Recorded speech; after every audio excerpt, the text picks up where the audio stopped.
सच्चे भगवान को अपनाया तो अपने ही उसके दुश्मन बन बैठे। तो परिवार वालों ने साम दाम दंड भेद ऐसे हर तरह उन्होंने कोशिश करी मुझे ये भक्ति छुड़वाने की। तो मैंने पति ने रोका, परिवार ने टोका, और जब कोई रास्ता नहीं बचा तो जहर पी लिया। वो एक गुस्से में वो इंजेक्शन लिए और पी लिए कि अगर मोक्ष के लिए ये शरीर मिला है, अगर इस शरीर से मेरा मोक्ष ही नहीं होगा तो ये शरीर मेरे किसी काम का नहीं। और मैंने वो पी लिए। जब मेरे पति को पता चला आधे घंटे के बाद तो वो मुझे यूनिक हॉस्पिटल लेके गए। तो यूनिक अस्पताल में डॉक्टर ने साफ कह दिया अब ये नहीं बचेगी। सांसें रुक रही थी, दिल की धड़कनें बंद हो रही थी, शरीर की एक एक नस जवाब दे रही थी। बेड पर ले गए, तब मेरी आंखें बंद थी तो मेरे बेड के साइड में ही डॉक्टर खड़े थे और मेरे पति खड़े थे। तो मेरे पति से कहा डॉक्टर ने कि दूसरी जो पॉइज़न है वो अगर 1 लीटर भी कोई ले लेता है तो उसका तोड़ बना हुआ है, पर आपकी वाइफ ने जो पॉइज़न लिया है इसका इस पृथ्वी पर अभी तक कोई तोड़ नहीं बना है, इसका विदेशों में भी तोड़ नहीं है। तो अगर आप इसे विदेश ले जाओगे वहाँ भी इसका कोई तोड़ नहीं है, इसलिए आप इसका इलाज मत करवाओ, ये मरेगी ही मरेगी, ये 100% डन है। आप इसका इलाज मत करवाओ, इसे कोई पैसा मत लगाओ, इसे आप घर ले जाओ। इस बीच में मुझे एक गलत डोज भी दे दिया था डॉक्टरों ने अंदर।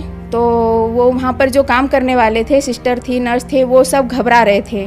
और जब डॉक्टर आए अंदर तो उनसे बताया कि इसको जो नहीं चढ़ना था वो दवाई चढ़ गई है। तो डॉक्टर ने कहा कि वैसे भी ये मरने वाली है, टेंशन मत लो, पर बाहर पता मत होने देना, वैसे भी ये मरने वाली है, इसका टेंशन मत लो, जो भी चढ़ गया है। लेकिन तभी हुआ कुछ ऐसा जिसने सबको चौंका दिया।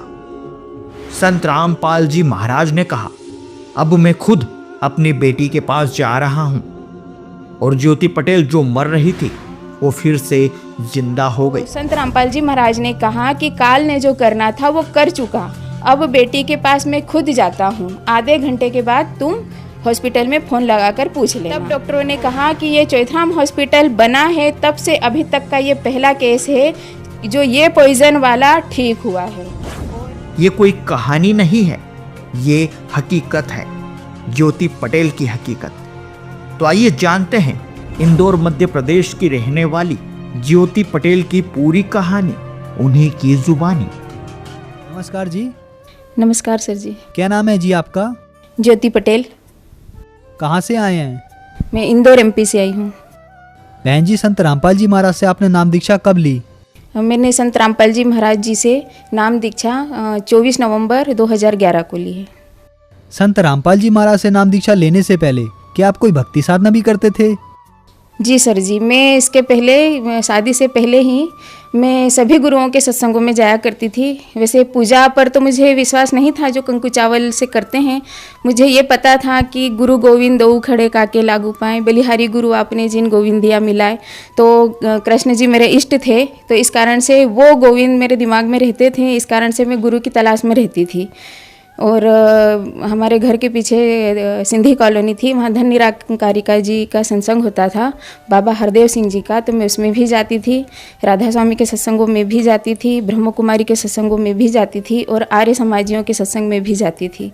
और हमारे घर के साइड में गायत्री परिवार से जुड़ा हुआ एक परिवार था, तो 5 साल में उनके साथ दीप यज्ञ हवन जहाँ जो भी होता था उसमें मैं जाती थी। आपने बहुत सारे गुरु गिनाए जिनके पास आप सत्संग में जाते थे, तो क्या वहाँ आपने किसी से नाम उपदेश भी लिया था? नहीं, मैंने किसी से नाम उपदेश नहीं लिया, और नाम उपदेश इसलिए नहीं लिया क्योंकि मैं संतुष्ट नहीं थी तब तक कि ये जो बता रहे हैं इसमें मुझे ऐसा लगता था कि थोड़ा थोड़ा सबके पास है पर पूरा एक के पास नहीं है। बहन जी, आपने बताया कि पहले आप निरंकारी मिशन के सत्संग भी सुनती थी, राधा स्वामी व्यास के सत्संग भी आपने सुने तथा अन्य धर्म गुरुओं के सत्संग भी सुने, लेकिन फिर भी आपको वहाँ पर यह विश्वास नहीं हुआ कि वहाँ पर कुछ संपूर्ण है, इसलिए आपने वहाँ से नाम दीक्षा नहीं ली। फिर संत रामपाल जी के पास आपको ऐसा क्या मिला, ऐसी क्या चीज थी जिसने संपूर्ण आपके लिए बना दिया और आपने वहाँ से नाम दीक्षा ले ली? ये सब गुरुओं के पास तो मैं शादी से पहले गई थी, पर जब मेरी शादी हुई उसके बाद एक कंडीशन ऐसी आ गई कि मैं अध्यात्म से दूर हो गई। घर परिवार में मैं बीमार रहने लगी और बीमारियों के चलते आर्थिक कंडीशन भी हमारी ख़राब हो गई थी और इस कारण से पंडितों के पास भी फिर परिवार वाले ले जाने लगे। से मेरे पति न चाहते हुए भी सोचा कि शायद यहाँ जाए तो कुछ लाभ हो जाए, ज्योतिषियों के पास, तांत्रिकों के पास, पर वहाँ से भी कुछ हासिल नहीं हुआ। जब मेरी शादी हुई उसके 2 महीने बाद ही मुझे पीलिया हो गया था और पीलिया इतना ज़्यादा हो गया था, वो लीवर पे आ गया था। मेरा लीवर इतना कमज़ोर हो गया था कि मैं जो घर में नल आते थे उनका अगर मैं पानी पी लेती थी 2 दिन तो मुझे एडमिट करना पड़ता था, इसलिए घर में आरओ भी लगाना पड़ा था। और डकार इतनी ज़्यादा आती थी कि मैं परिवार में किसी के बीच में बैठ नहीं पाती थी, जैसे कोई भूत लगा हो और बोल रहा हो, इस तरीके से डकारें आती थी। उसके बाद मेरी बिटिया 2 महीने की थी और तब से मुझे कमर दर्द हुआ था, वो इतना ज़्यादा था कि मैं 5-6 किलो भी वज़न नहीं उठा सकती थी। अपनी बेटी को जब मुझे दूध पिलाना रहता था तो एक तकिया पैरों के नीचे, एक पैरों के ऊपर और एक पीठ के पीछे लगाना पड़ता था। और जब मैं उसको दूध पिला पाती थी, वो इतनी छोटी थी कि मैं उसको गोदी में लेने के लिए तरसती थी, तो मैं 5-6 किलो वज़न भी नहीं उठा पाती थी। और मैं जो मेरे घर में नल का पानी आता था बोरिंग का, मैं वो नहीं पी पाती थी। रात को 8 बजे के बाद मैं खाना नहीं खा सकती थी, सिर्फ 2 रोटी ही खाती थी। अगर वो 2 रोटी खाने में मुझे 8 के पहले नहीं खाई, 8 के बाद हो गए, 15-20 मिनट, आधा घंटा भी ऊपर हो गया तो मुझे उल्टियाँ शुरू हो जाती थी। मेरी रीढ़ की हड्डी में प्रॉब्लम हो गई थी, उसमें मुझे इतना दर्द होता था कि मैं थोड़ा सा भी झुकने में भी प्रॉब्लम होती थी, कोई वज़न नहीं उठा पाती थी। और एज भी मेरी सिर्फ 25 ईयर ही थी। पूरा जीवन था, जीवन ऐसा लगता था जैसे नरक हो गया है। फिर पास में साईं मंदिर था तो टहलने के हिसाब से मैं वहाँ जाती थी। तो वहाँ जब मैं जाती थी तो वो साईं बाबा की जो मूर्ति थी वो ऊपर उंगली बताते थे कि सबका मालिक एक। जब मैं उस मंदिर का चक्कर लगाती थी तो वहाँ पीछे ओम बना हुआ था, तो उस ओम से मैं अट्रैक्ट होती थी। मैं उस ओम के ऊपर में सिर रखकर मैं साईं बाबा से ये कहती थी कि आप बोलते हो कि सबका मालिक एक और ऊपर उंगली बताते हो, तो वो ऊपर जो मालिक है वो कौन है, मुझे ये जानना है। और इस ओम का क्या राज है, इस ब्रह्मांड का क्या राज है, मुझे ये जानना है। बस मैं इतनी प्रेयर करके घर वापस आ जाती थी। फिर भी ज्योतिषियों के पास जाती थी, कोई कहीं से लाभ नहीं होता था। सभी डॉक्टरों को बताते थे, फिर भी कोई लाभ नहीं होता था। पर हमारे जो पड़ोसी हैं वो राजस्थान के रहने वाले हैं, वो संत रामपाल जी महाराज के शिष्य थे, मांगीलाल जी चौहान और उनकी वाइफ लीला जी। तो लीला जी ने मुझे एक बुक दी, ज्ञान गंगा। वो ज्ञान गंगा बुक के मैंने 7 पेज ही पढ़े थे। इससे पहले क्या होता था कि मुझे भूत बाधाएं भी थी। जब रात को मैं सोती थी तो 5-6 जन, मुझे ऐसा लगता था मेरे पलंग के आसपास आके खड़े हो जाते हैं, पर मुझे महसूस होता था। और मैं घर में किसी को बताती थी तो सब कहते थे तुम्हारे दिमाग का वहम है। तो मैंने सोचा ये घर में भी कोई ध्यान नहीं दे रहा है और इनको बताओ, दिन में काम करो रात में जागो, तो ऐसे में तो सही में मेरी तबीयत और ज़्यादा ख़राब हो जाएगी। पर जब वो ज्ञान गंगा बुक मैंने पढ़ी, उसमें सिर्फ 7 पेज ही पढ़े थे कि मुझे इतनी अच्छी नींद आई जैसे एक बच्चा अपनी माँ की गोदी में सोता है बेफिक्र होके। तो मैंने सोचा कि जब इस बुक में इतना पावर है तो जिन्होंने इस बुक को लिखा होगा उनमें कितना पावर होगा। ये सोच करके फिर मैंने उनसे कहा कि आप मुझे गुरुजी संत रामपाल जी महाराज की कोई एक कैसेट ला के देना, क्योंकि मैं बुक पढ़ नहीं पाती हूँ, मेरे ऊपर वर्कलोड ज़्यादा है घर का। तो उन्होंने मुझे सबसे पहली कैसेट ला के दी, राधा स्वामी से जो ज्ञान चर्चा हो रही थी वो वाली। क्योंकि नवंबर में मुझे उन्होंने ये कैसेट ला के दी थी फर्स्ट वीक में, और मैं जनवरी में 2012 में राधा स्वामी जी का यहाँ सत्संग होता है तो मैं नाम लेने ही वाली थी, क्योंकि गुरुओं की तलाश में मैं थक गई थी। पर मैंने सोचा था कि अब क्यों ना अब पस्त हो गई हूँ, तो अब मैं लास्ट में परिवार के सभी 200 सदस्य राधा स्वामी से नाम ले रखे हैं तो मैं भी अब ले लूँगी। तो उससे पहले ही संत रामपाल जी महाराज की दया हो गई मेरे ऊपर और मुझे वो कैसेट मिल गई। मैंने वो कैसेट में 2.5 घंटे का सत्संग था, मैंने लगातार सुना। उसमें संत रामपाल जी महाराज राधा स्वामी की ही बुकों में से खोल खोल कर बता रहे थे, पढ़ कर बता रहे थे, बिल्कुल उंगली रख कर यूँ बता रहे थे कि ये जो राधा स्वामी पंथ है इसमें ये जो नाम है ये काल के हैं, और जो काल की भक्ति करते हैं वो काल के मुँह में ही जाएंगे, उनको कभी सुख हो ही नहीं सकता। तो ये जब मैंने देखा, उसी दिन मैंने अंतर मन से प्रार्थना कर ली कि बस यही मेरे गुरु हैं और भविष्य में जब भी मैं नाम लूँगी मैं इन्हीं से लूँगी। मेरी कोई उम्मीद नहीं थी कि मुझे घर से कोई भेजेगा अजनबियों के साथ, घर की बहू और अकेले मुझे कैसे भेजते।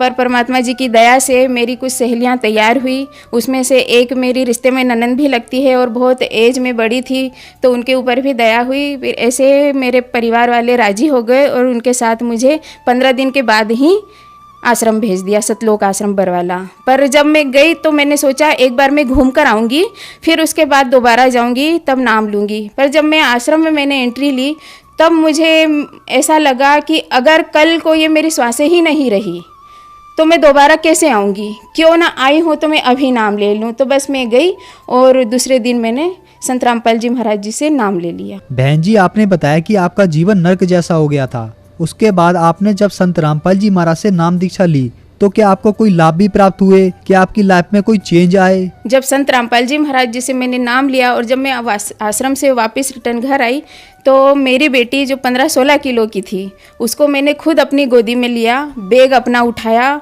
और मैं उसको ट्रेन में चढ़ी उतरी, मैं स्टेशन पे उसको लेके घूमी, मुझे कोई प्रॉब्लम नहीं हुई, कोई दर्द नहीं हुआ।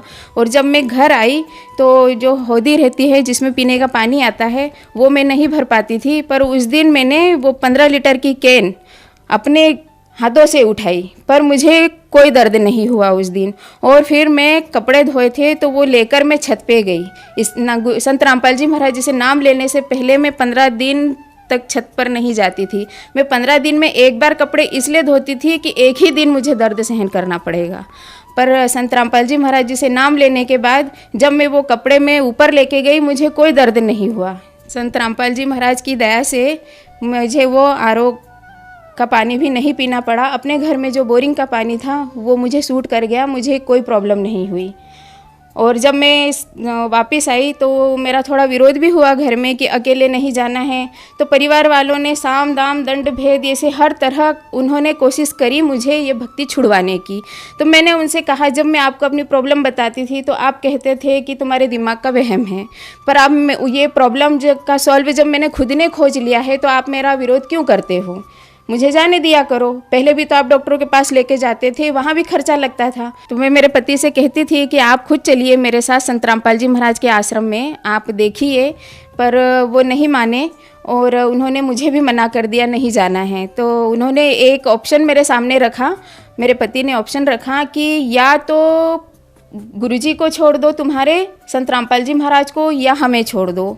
तो हमने कहा वैसे भी मेरा जीवन तो नर्क ही था, यहाँ तो रहना था तो समय के पहले ही मैंने मर जाना था, पर मैं संत रामपाल जी महाराज की भक्ति नहीं छोड़ूंगी, मैं परिवार छोड़ दूंगी, मैंने ये कह दिया।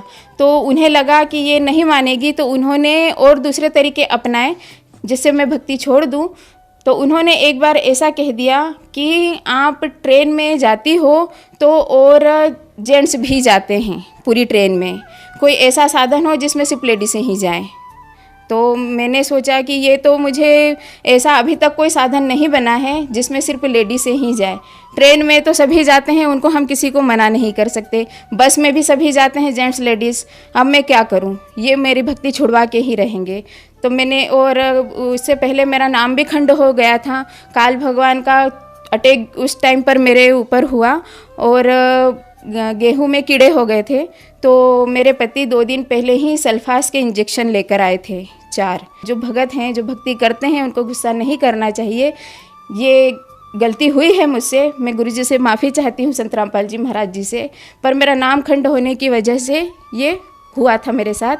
तो मैंने वो एक गुस्से में वो इंजेक्शन लिए और पी लिए कि अगर मोक्ष के लिए ये शरीर मिला है, अगर इस शरीर से मेरा मोक्ष ही नहीं होगा तो ये शरीर मेरे किसी काम का नहीं, और मैंने वो पी लिए।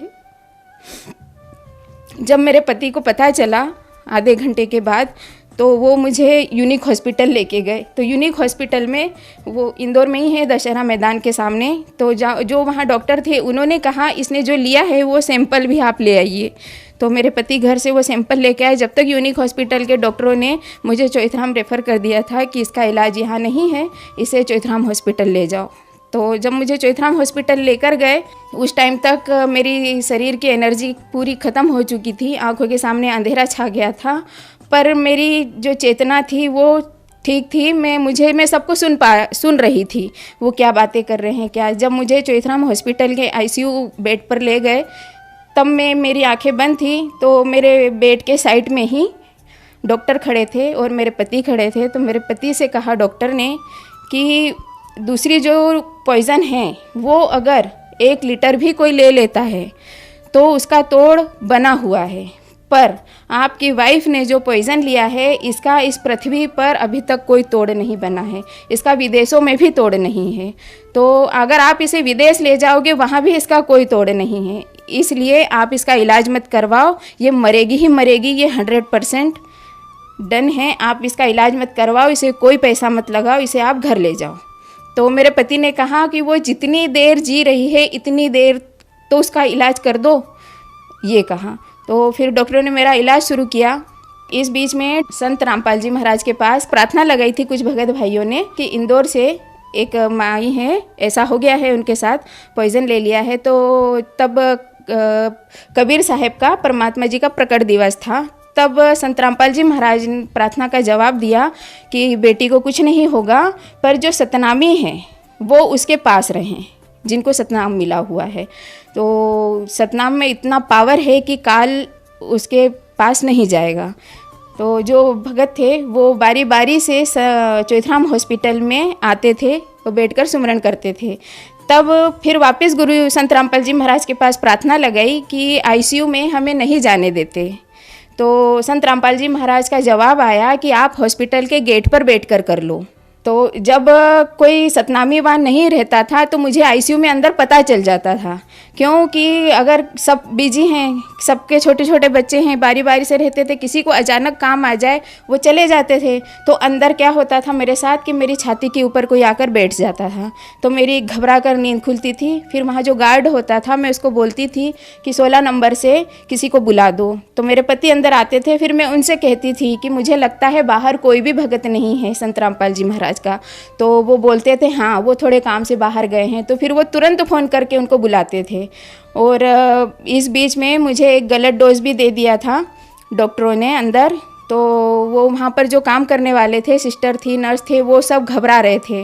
और जब डॉक्टर आए अंदर, डॉक्टर का नाम पीयूष जोशी है जो मेरा इलाज कर रहे थे, तो उनसे बताया कि इसको जो नहीं चढ़ना था वो दवाई चढ़ गई है। तो डॉक्टर ने कहा कि वैसे भी ये मरने वाली है, टेंशन मत लो, पर बाहर पता मत होने देना, वैसे भी ये मरने वाली है, इसका टेंशन मत लो, जो भी चढ़ गया है। उन्होंने कोई टेंशन नहीं लिया डॉक्टर ने। और वो जो पीयूष जोशी डॉक्टर थे वो दिन में 2 बार आकर, मैं अगर नींद भी मुझे लग जाती थी तो मेरी पाँव पकड़कर यूँ हिलाते थे और कहते थे तुझे इस सृष्टि पर कोई नहीं बचा सकता। वो डॉक्टर मुझे दिन में 2 बार ये याद दिला कर जाते थे कि सृष्टि पर मुझे कोई बचा नहीं सकता, क्योंकि उनको ये पता था कि मैं मरी हुई ही बाहर निकलूँगी तो बाहर किसी को पता नहीं चलेगा। पर जब 7वें दिन सब डॉक्टरों की टीम इकट्ठी हुई और मेरे पति को बुलाया और कहा, 7 डॉक्टर थे, उन्होंने कहा कि अब 15 मिनट के बाद आपकी पत्नी का लीवर फट जाएगा, क्योंकि इसके लिए हार्ट पूरा ख़राब हो चुका है, फेल हो चुका है इसका हार्ट, इसका किडनियाँ ख़राब हो गई हैं, इसके फेफड़े भी ख़त्म हो गए हैं और इसका लीवर है, अब 15 मिनट में वो भी फट जाएगा, अब ये 15 मिनट बाद मर जाएगी, अब आप इसे वापस ले जाने की तैयारी करो। तो उस टाइम पर मेरे पति ने कहा अचानक से रोते हुए कि शायद अब इसके गुरुजी संत रामपाल जी महाराज ही इसे बचा सके। तब उन्होंने ये कहा और गुरुजी के पास फिर प्रार्थना लगी। तो संत रामपाल जी महाराज के पास वहाँ सतलोक आश्रम बरवाला में जो एक नीलेश भगत जी थे, वो पुस्तकालय में सेवा करते थे, उनके पास फ़ोन गया, उनसे सारी बात बताई कि डॉक्टरों ने ऐसा ऐसा बोल दिया है, 15 मिनट बाद ये मर जाएगी। तो नीलेश भगत जी संत रामपाल जी महाराज जी के पास गए प्रार्थना लेकर और संत रामपाल जी महाराज से कहा। तो संत रामपाल जी महाराज ने कहा कि काल ने जो करना था वो कर चुका, अब बेटी के पास मैं खुद जाता हूँ, आधे घंटे के बाद तुम हॉस्पिटल में फ़ोन लगाकर पूछ लेना। और सर जी ये वो चमत्कार हुआ जो डॉक्टर सब ने मना कर दिया था कि 15 मिनट में मैं मरने वाली हूँ, उसी टाइम मेरी वापस जांच हुई और जो रिपोर्ट आई आधे घंटे में वो मेरी सही आई। तब डॉक्टरों ने कहा कि ये चोइथराम हॉस्पिटल बना है तब से अभी तक का ये पहला केस है जो ये पॉइज़न वाला ठीक हुआ है। और जब मेरी छुट्टी हुई वहाँ से तो डॉक्टरों ने कहा था कि पता नहीं कैसे बच गई है, पर अगर बच गई है तो इसके लिए कुछ नियम हैं, वो इसने फॉलो करने हैं कि 6 महीने तो इसको इंदौर सिटी से बाहर नहीं जाना है, क्योंकि ये पॉइज़न बाद में भी असर कर सकता है। और इसने 6 महीने तक तो ये बिस्तर पे ही रहेगी, 3 महीने तक ये इसको सिटी से बाहर नहीं जाना है। और अगर ये बच भी गई है तो एक लकवा वाला कैसा रहता है वैसा इसका जीवन रहेगा। तो मैंने कहा मुझे बचाने वाले मेरे संत रामपाल जी महाराज हैं, अगर उनकी दया है तो वो मुझे तुरंत आश्रम में बुलाएंगे। और संत रामपाल जी महाराज ने ये बोल भी दिया था प्रार्थना में कि जैसे ही हॉस्पिटल से छुट्टी हो बेटी को लेकर यहाँ आना और नाम शुद्ध करवाना उसका, क्योंकि उसका नाम खंडित है। तो मुझे तो अब परिवार में कोई ले जाने वाले नहीं थे, मैंने परमात्मा जी से ही अरदास की, गुरु जी से, संत रामपाल जी महाराज जी से कि आप ही अच्छे करने वाले हो तो बुलाने वाले भी आप ही हो। मुझे 10 दिन का उन्होंने ट्रीटमेंट दिया था जब हॉस्पिटल से छुट्टी हुई। और 10वें दिन जब हॉस्पिटल में वापस गई चेकअप करवाने के लिए तो एक बार उन्होंने मेरी पूरी जांच की और कि ये देखना चाहा कि 10 दिन में इसमें कितना फ़र्क आया है। वो 8 दिन का ट्रीटमेंट था। 8वें दिन में चली गई चौथराम हॉस्पिटल वापस। जब उन्होंने मेरी जांच की और 9वें दिन अगले ही दिन मेरी रिपोर्ट आई, मेरे हस्बैंड गए रिपोर्ट लेने, उन तो डॉक्टर ने सारी रिपोर्ट देखकर बोलता है नील नील नील, मतलब इसने पॉइज़न लेने से पहले ये जितनी स्वस्थ थी उतनी स्वस्थ आज है, ये ऑल इंडिया में कहीं भी जा सकती है। तो पर संत रामपाल जी महाराज की दया से 10वें दिन ही मैं बरवाला आश्रम में चली गई। संत रामपाल जी महाराज जी ने मुझे ये जीवन दान दिया है और उन्हीं की कृपा से आज मैं यहाँ खड़ी हूँ और ये बोल रही हूँ। एक आध्यात्मिक लाभ मुझे ये हुआ कि जब बरवाला कांड हुआ था उसके बाद एक बार और विरोध मेरा हुआ था, तो मैं 10 महीने अपने मायके चली गई थी। तब उस दिन 29 मार्च की बात है 2015 की, तब मैंने प्रणाम किया गुरुजी को, मैंने संत रामपाल जी महाराज को कि मुझे ये यहाँ के सुख नहीं चाहिए पर मुझे मोक्ष ज़रूर चाहिए। उसी रात को रोते रोते मैं सो गई। संत रामपाल जी महाराज आए और उन्होंने मेरे सिर पर हाथ रखा और उनके गले में सफ़ेद रुमाल था, उससे मेरे आंसू पोंछे और कहा बेटा तेरा मोक्ष तो पक्का है, तू टेंशन मत ले। और मैं 2 घंटे की छुट्टी लेकर आया हूँ जेल से तेरे लिए, मुझे अब वापस जाना है। और संत रामपाल जी महाराज वहाँ जेल में होते हुए भी अपनी आत्मा के लिए छुट्टी लेकर आए और मुझे आशीर्वाद देकर गए। बहन जी, जैसा कि आपने बताया कि संत रामपाल जी महाराज से नाम दीक्षा लेने के बाद आपको शारीरिक आध्यात्मिक लाभ मिले, आपको संत रामपाल जी महाराज ने जीवन दान भी दिया, तो जो समाज आज आपको सुन रहा है उनको आप क्या संदेश देना चाहेंगी? जी, मैं संदेश तो नहीं दे सकती पर प्रार्थना कर सकती हूँ कि परमात्मा जी संत रामपाल जी महाराज ही हैं पूर्ण परमात्मा, वो इस धरती पर आए हुए हैं, हम जैसों के दुख निवारण के लिए आए हुए हैं। तो यहाँ सभी जीव दुखी हैं, इसलिए संत रामपाल जी महाराज की शरण में जाएं और अपना मोक्ष भी करवाएं और यहाँ के सुख भी पाएं और ऊपर के सुख भी पाएं। धन्यवाद जी। सत साहेब जी।